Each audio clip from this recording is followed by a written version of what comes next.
2025년 3월 어느 날 새벽 2시 40분이었습니다. 갑자기 휴대폰이 윙윙거리며 울렸습니다. 잠결에 손을 뻗어 화면을 보니 민재라는 이름이 떠 있었습니다. 1층에 새를 사는 대학생 민재였습니다. 착하고 예의 바른 청년이었는데 이 시간에 전화를 하다니 무슨 일일까요? 가슴이 철렁 내려앉았습니다. 여보세요, 민재야? 박 선생님, 지금 절대 불 켜시면 안 돼요. 문도 열지 마세요. 민재의 목소리는 떨리고 있었습니다. 무슨 일인지 물어보려는데 민재가 급하게 말을 이었습니다. 지금 집 밖에 이상한 사람이 서 있어요. 검은 옷 입고 계속 전화하면서 선생님 이름을 말하고 있어요. 제가 경찰에 신고했어요. 조용히 계세요. 심장이 쿵쿵거렸습니다. 누가 새벽에 내 집 앞에서 내 이름을 말한다고요? 나는 불을 끈 채로 조심스럽게 침대에서 일어났습니다.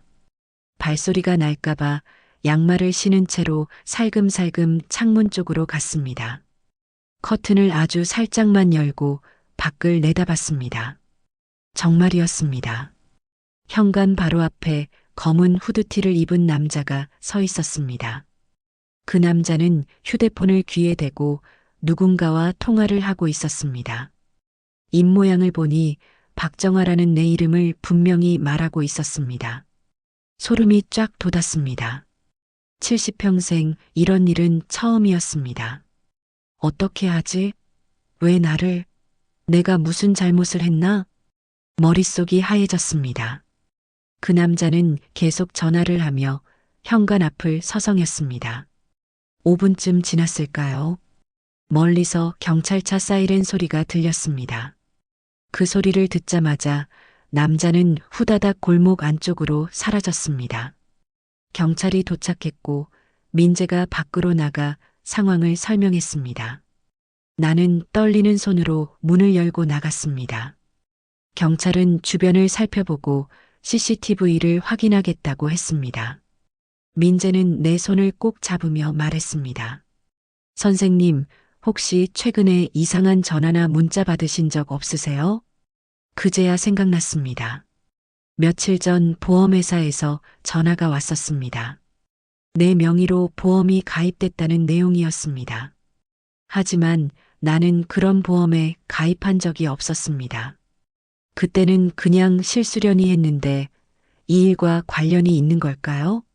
새벽은 깊어만 갔고 나는 한숨도 잠을 이룰 수 없었습니다. 누군가 나를 노리고 있다는 생각에 온몸이 얼어붙었습니다. 이 이야기가 궁금하시다면 좋아요와 구독 부탁드립니다. 여러분의 관심이 큰 힘이 됩니다. 다음 날 아침 민재가 문을 두드렸습니다. 손에 작은 USB 메모리를 들고 있었습니다. 선생님, 이거 들어보세요. 며칠 전에 선생님이랑 같이 보험사에 전화했을 때 제가 몰래 녹음했어요. 뭔가 이상해서요. 사실 며칠 전 보험사에서 연락이 왔을 때 민재가 옆에 있었습니다. 민재는 법학과 학생이라 이런 일에 관심이 많았습니다. 그래서 함께 보험사 고객센터에 전화를 걸어 확인해 봤던 겁니다. USB를 컴퓨터에 꽂고 파일을 재생했습니다. 처음에는 상담원의 친절한 목소리가 들렸습니다. 고객님, 본인 확인을 위해 성함과 생년월일 말씀해 주세요. 네, 1955년생 박정아입니다. 내 목소리였습니다. 그 다음은 상담원이 내 보험 정보를 확인하는 소리였습니다. 잠시 뒤 상담원이 말했습니다. 고객님, 이 보험은 작년 11월에 가입하셨고 사망보험금 수익자가 최근에 변경됐네요. 네, 제가 변경한 적 없는데요. 기록을 보니까 며느님이 전화하셔서 변경하셨다고 나와 있습니다. 잠시만요. 그때 녹음 파일이 있는데, 그리고 재생된 목소리. 나는 그 순간 온몸이 굳어버렸습니다. 네, 제가 며느리 이지연입니다. 시어머니 보험 수익자를 저로 변경하고 싶어요. 남편도 동의했고요. 어머님도 괜찮다고 하셨어요. 그 목소리는 분명 내 며느리 지연이었습니다. 그 차갑고 또랑또랑한 말투 틀림없었습니다. 하지만 나는 그런 동의를 한 적이 없었습니다. 아니, 나는 그런 보험이 있는지도 몰랐습니다. 어떻게 이럴 수가. 손이 부들부들 떨렸습니다. 민재가 내 어깨를 잡으며 물었습니다. 선생님, 이 목소리 아세요? 응, 내 며느리야. 민재의 얼굴이 굳어졌습니다. 나는 계속 파일을 들었습니다. 상담원이 추가 서류를 요청하자 지연은 능숙하게 대답했습니다. 인감증명서랑 위임장은 이미 팩스로 보냈어요. 확인해 주세요. 아, 네. 확인됐습니다. 그럼 수익자 변경 처리해 드리겠습니다. 그렇게 전화는 끝났습니다. 나는 멍하니 화면을 바라봤습니다. 내가 모르는 사이에 내 보험 수익자가 며느리로 바뀌어 있었던 겁니다. 내가 죽으면 그 돈이 며느리에게 간다는 뜻이었습니다. 선생님, 이건 범죄예요. 명예 도용이고 사문서 위조예요. 민재의 말이 귀에 들어오지 않았습니다. 머릿속이 복잡했습니다. 아들 준호와 며느리 지연은 결혼한 지 5년째였습니다. 처음엔 착하고 예쁜 며느리라고 생각했습니다. 하지만 요즘 들어 자꾸 집을 팔라는 얘기를 했습니다. 사업 자금이 필요하다면서요. 나는 계속 거절했습니다. 이 집은 남편이 평생 모아서 산 집이었으니까요. 그날 밤 나는 잠을 이룰 수 없었습니다. 가족이라고 믿었던 사람들이 내 등 뒤에서 칼을 갈고 있었다는 사실이 너무나 충격적이었습니다. 다음 날 민재와 함께 은행을 찾아갔습니다. 민재는 이것저것 꼼꼼하게 확인하는 성격이었습니다. 선생님, 혹시 최근에 대출 신청하신 적 있으세요? 아니, 그럴 리가 없지. 하지만 불안한 마음에 은행에 들어갔습니다. 창구 직원에게 내 명의로 진행 중인 거래가 있는지 확인해 달라고 했습니다. 직원은 신분증을 확인하고 컴퓨터를 두드렸습니다. 그런데 직원의 표정이 이상했습니다. 고객님, 혹시 대출 심사 신청하신 거 맞으세요? 네. 무슨 대출이요? 여기 보시면 박정아님 명의로 4천만 원 주택담보대출 심사가 진행 중이에요. 위임장이랑 인감증명서도 접수됐고요. 머리가 핑 돌았습니다. 나는 그런 거 한 적이 없었습니다. 민재가 빠르게 물었습니다. 언제 접수됐나요? 일주일 전이요. 대리인이 서류 가지고 오셨어요. CCTV 확인 가능한가요? 직원은 잠시 망설이다가 지점장을 불렀습니다. 사정을 설명하자 지점장은 심각한 얼굴로 CCTV를 확인해 줬습니다. 화면에 나타난 사람, 그건 내 아들 준호였습니다. 저 사람 내 아들이야. 목소리가 떨렸습니다. 민재가 내 손을 꼭 잡았습니다. 준호는 서류 가방을 들고 창구에 앉아 서류를 제출하고 있었습니다. 직원은 서류를 보여줬습니다. 거기엔 내 이름, 내 도장이 찍혀 있었습니다. 하지만 나는 그 서류에 도장을 찍은 적이 없었습니다. 이건 위조예요. 선생님, 인감도장 지금 어디 있으세요? 응, 집 서랍에 있어. 혹시 최근에 없어진 적 있어요? 생각해보니 한 달 전쯤 도장이 안 보여서 찾았던 기억이 났습니다. 그때 며느리가 제가 찾아드릴게요라며 서랍을 뒤졌었습니다. 그리고 다음 날 도장을 찾아줬었습니다. 그때 지연이가 찾아줬어. 민재와 지점장이 눈빛을 교환했습니다. 모든 게 계획적이었던 겁니다. 며느리가 도장을 몰래 가져가서 위조 서류를 만들고 아들이 은행에 제출한 겁니다. 선생님, 경찰에 신고해야 해요.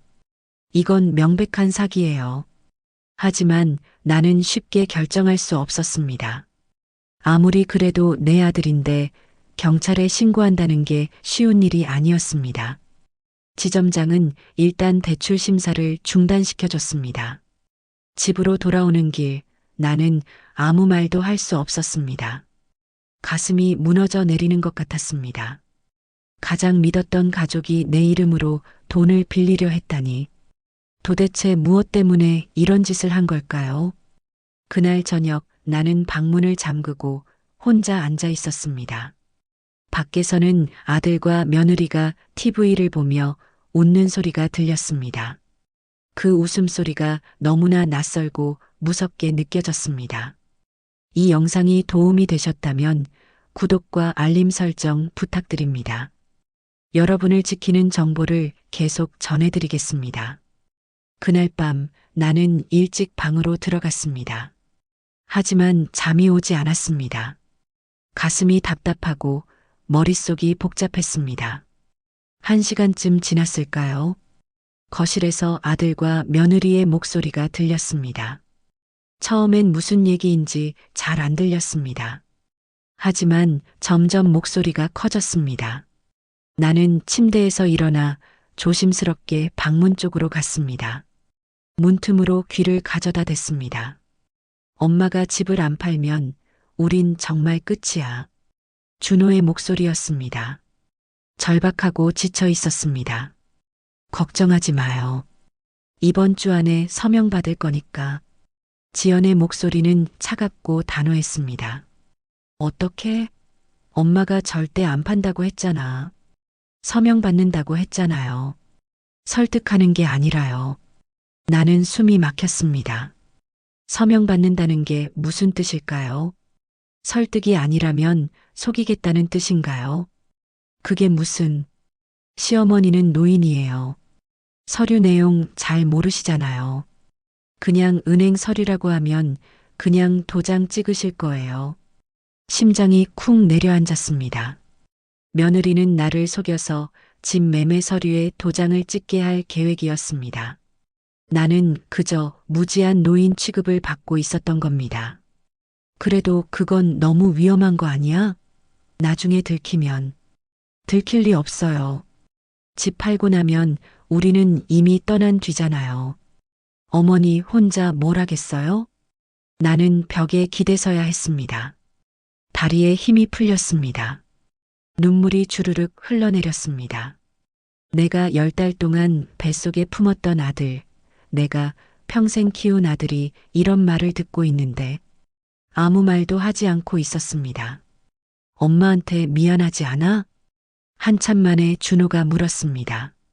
지연은 코웃음을 쳤습니다. 미안하긴요. 우리 살려면 어쩔 수 없는 거예요. 어머니 혼자 사시기엔 집도 너무 크고 관리도 못 하시잖아요. 우리가 팔아서 작은 집으로 옮겨드리는 게 오히려 나은 거예요. 그럴싸한 핑계였습니다. 하지만 진짜 이유는 돈이었습니다. 내 집을 팔아서 자기들 빚을 갚으려는 것뿐이었습니다. 그래도 당신이 그렇게 우유부단하니까 사업도 망한 거예요. 이번에 제대로 안 하면 우리 진짜 길거리 나앉아요. 더 이상 듣고 싶지 않았습니다. 나는 조용히 침대로 돌아가 이불을 뒤집어 썼습니다. 눈물이 멈추지 않았습니다. 평생 가족을 위해 살았는데 이게 내가 받는 대가인가요? 그날 밤 나는 결심했습니다. 더 이상 당하고만 있지 않겠다고.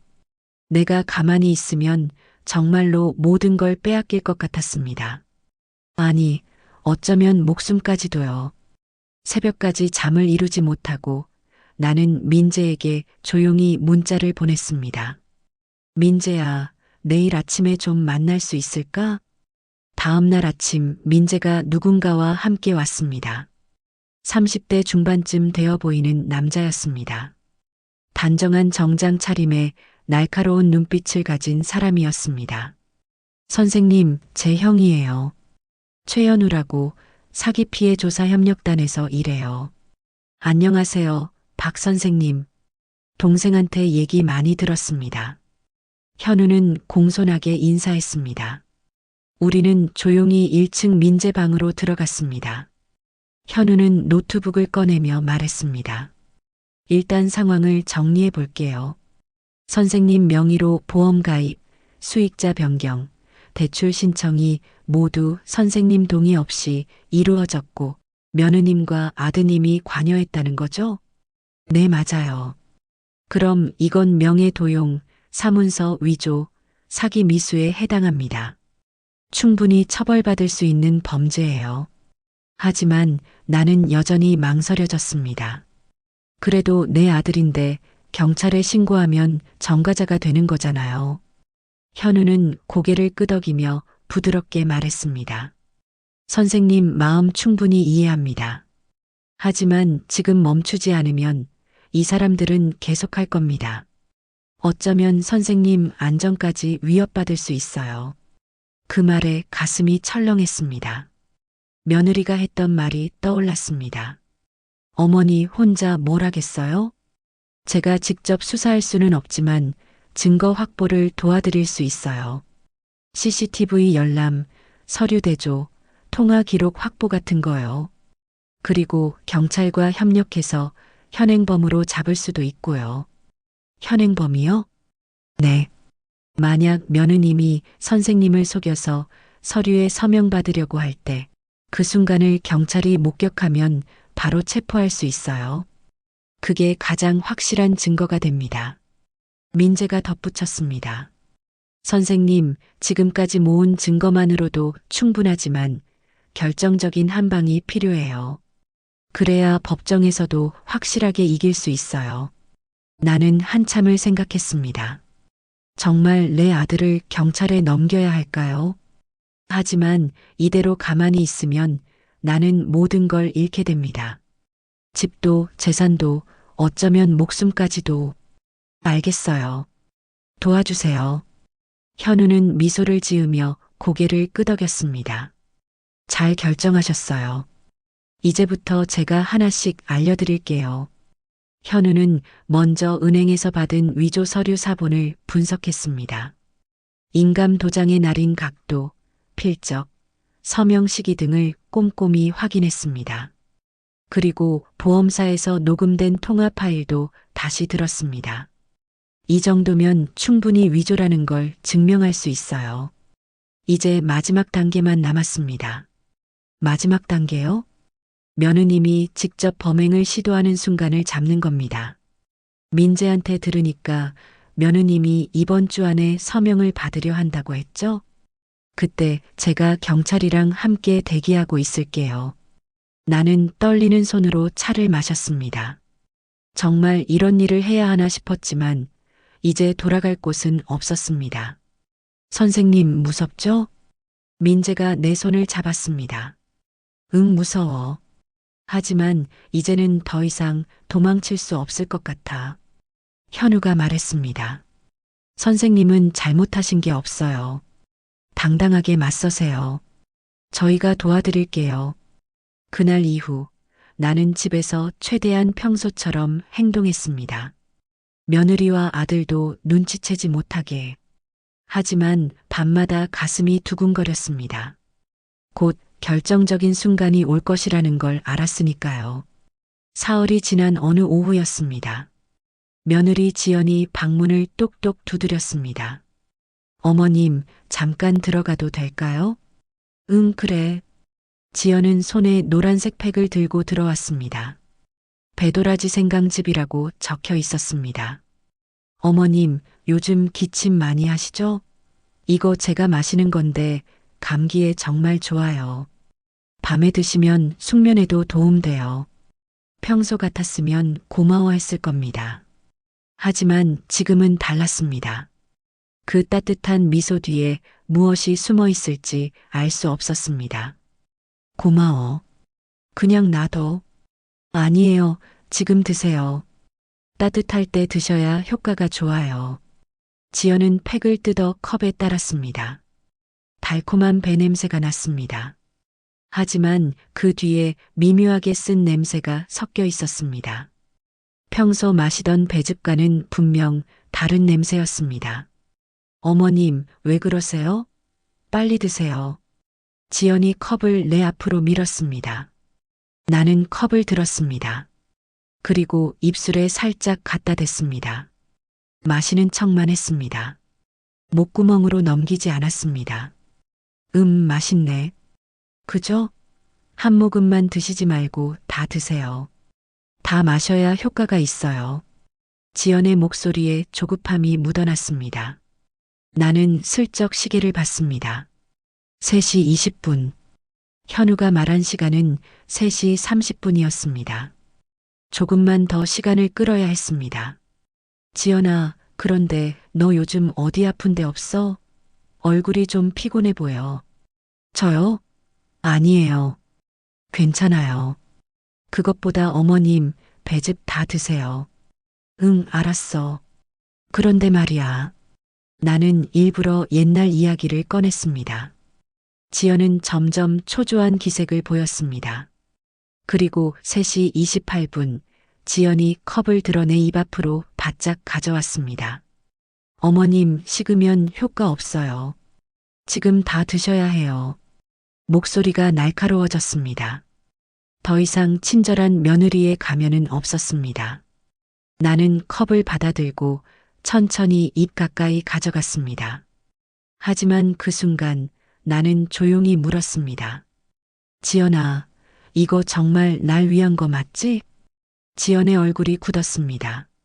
눈동자가 흔들렸습니다. 무슨 말씀이세요?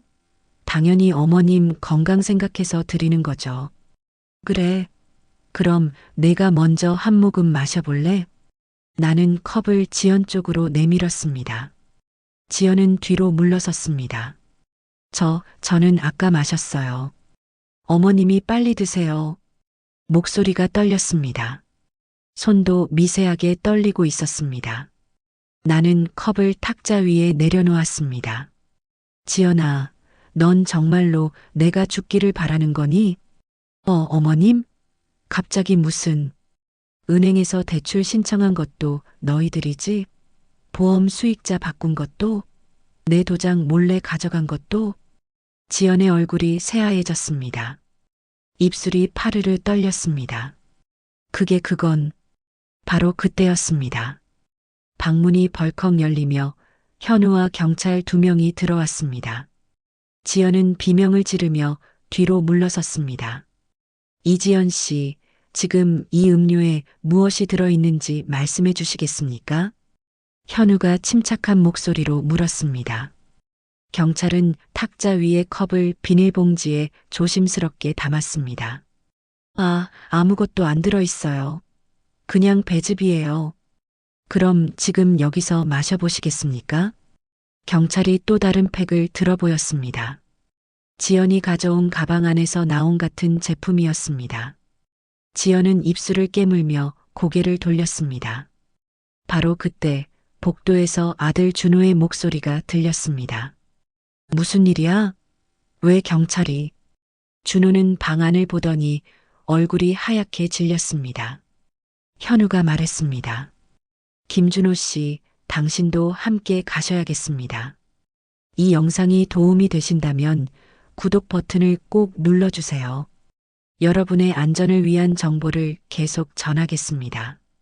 거실로 나가자 책상 위에는 이미 여러 서류들이 펼쳐져 있었습니다. 현우가 며칠 동안 모아둔 증거들이었습니다. 이지연 씨, 김준호 씨, 2분은 사문서 위조, 명의도용, 사기미수, 그리고 살인미수 혐의로 체포됩니다. 경찰이 수갑을 꺼내자 지연이 소리를 질렀습니다. 살인미수요? 말도 안 돼요. 전 그냥 건강즙 드린 것뿐이에요. 그럼 이건 뭡니까? 현우가 서류 하나를 들어 보였습니다. 그건 지연이 인터넷에서 검색한 기록이었습니다. 수면제 과다 복용 증상, 노인 급사 원인, 사고사로 위장하는 방법 같은 검색어들이 빼곡히 적혀 있었습니다. 이건 드라마 보다가 궁금해서. 그럼 이것도 드라마 때문입니까? 또 다른 서류가 나왔습니다. 지연이 최근 한 달 동안 구매한 내역이었습니다. 수면제 성분이 들어간 약품, 그것도 여러 약국에서 조금씩 나눠서 산 기록이었습니다. 저는 불면증이 있어서 본인이 불면증 약을 드셨다면 병원 처방전이 있어야 하는데 기록이 없네요. 게다가 이 약들은 모두 일반 의약품으로 위장한 것들입니다.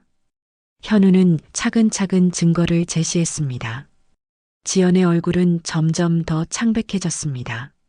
준호가 갑자기 무릎을 꿇었습니다. 엄마, 미안해요. 정말 미안해요. 난 몰랐어요.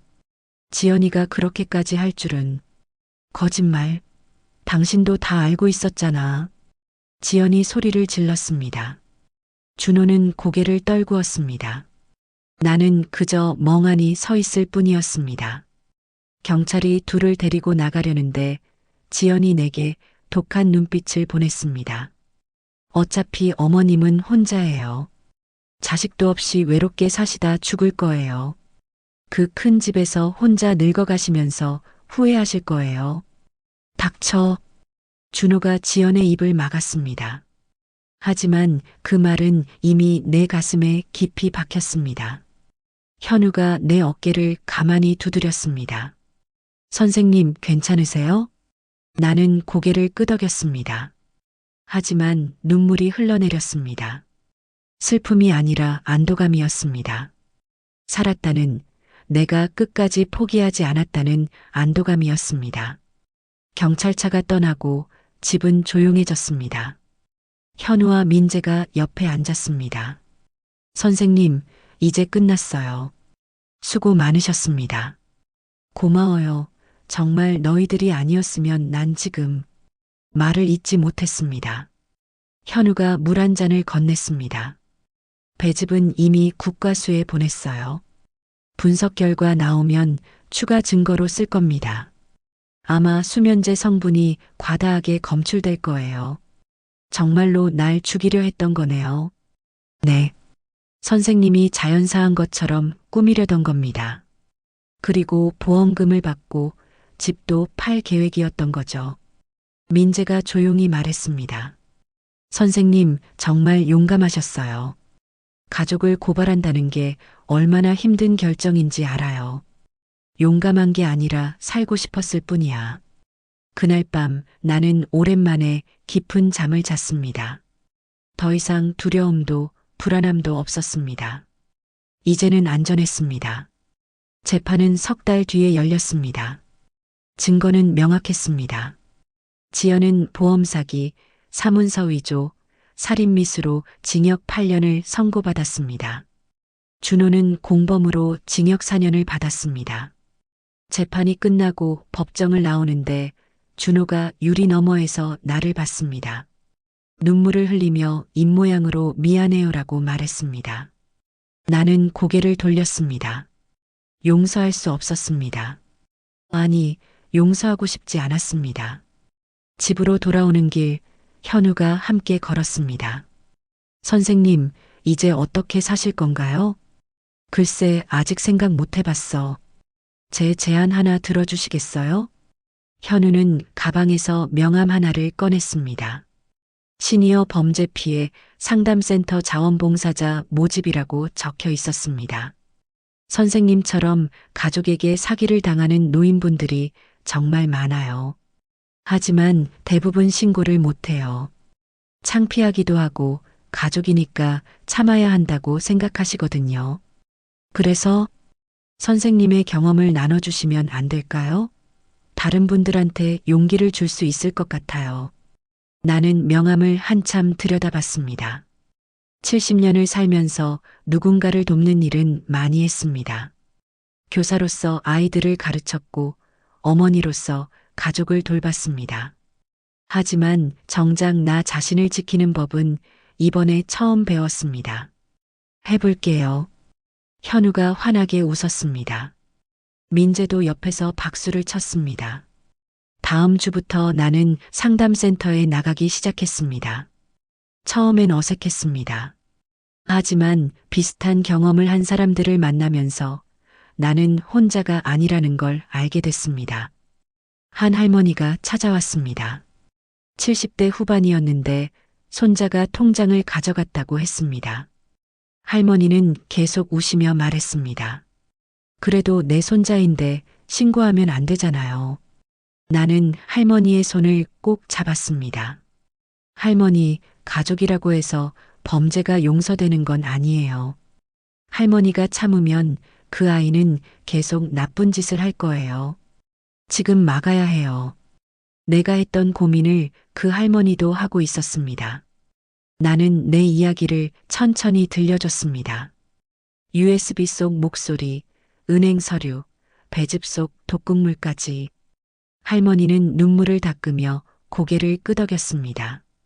그래요, 저도 신고할게요. 고맙습니다. 할머니가 돌아간 뒤 현우가 말했습니다. 선생님, 오늘 한 분을 구하셨어요. 아니야. 내가 구한 게 아니라 그분이 스스로 선택하신 거야. 6개월이 지났습니다. 나는 이제 상담센터의 정식 자원봉사자가 됐습니다. 매주 2번씩 센터에 나가서 피해자들을 만났습니다. 그들의 이야기를 들어주고 내 경험을 나눴습니다. 어느 날 민재가 1층에서 올라왔습니다. 선생님, TV 프로그램에서 인터뷰 요청이 왔대요. 선생님 이야기를 방송하고 싶다고. 나를? 왜?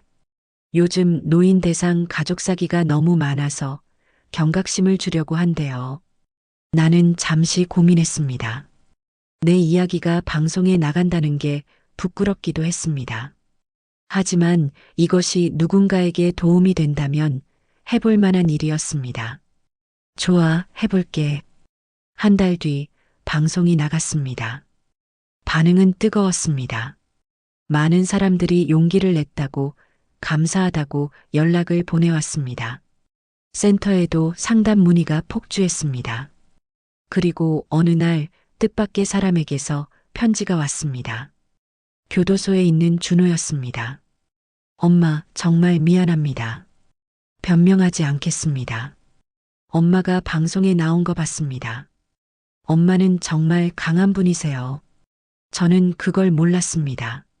나중에 나오면 용서를 구하러 찾아가도 될까요? 아니, 찾아가지 않아도 괜찮습니다. 그냥 엄마가 건강하고 행복하셨으면 좋겠습니다. 나는 편지를 접었습니다. 눈물이 나지 않았습니다. 분노도 없었습니다. 다만, 이제는 내 인생을 살아야겠다는 생각뿐이었습니다. 창밖을 내다봤습니다. 봄이 오고 있었습니다. 70세의 봄. 늦은 나이지만 아직 할 일이 많았습니다. 현우가 물었습니다. 선생님, 후회하세요? 뭘? 아드님을 신고한 거요. 나는 고개를 저었습니다. 아니, 내가 신고한 건 범죄자야. 아들이 아니라. 내 아들은 진작에 사라졌어. 그래도 힘드시죠? 응. 하지만 살아있잖아. 그게 중요해. 민재가 웃으며 말했습니다. 선생님, 오늘 저녁 같이 드실래요? 제가 김치찌개 끓일게요. 그래, 고맙다. 우리는 함께 밥을 먹었습니다. 가족은 아니지만 서로를 지켜주는 사람들이었습니다. 그것만으로도 충분했습니다. 밤이 깊었습니다. 나는 일기장을 펼쳤습니다. 오랜만에 쓰는 일기였습니다. 오늘 나는 또 한 명의 할머니를 도왔다. 그분이 웃으며 돌아가는 모습을 보니 내가 살아있어서 다행이라는 생각이 들었다. 나이는 숫자일 뿐이다. 70세든 80세든 포기하지 않는 마음이 진짜 힘이다. 나는 이제 피해자가 아니다. 나는 생존자이고 이제는 다른 사람들의 방패가 되려 한다. 일기장을 덮고 나는 창밖을 바라봤습니다. 별이 빛나고 있었습니다. 아직 내 인생은 끝나지 않았습니다.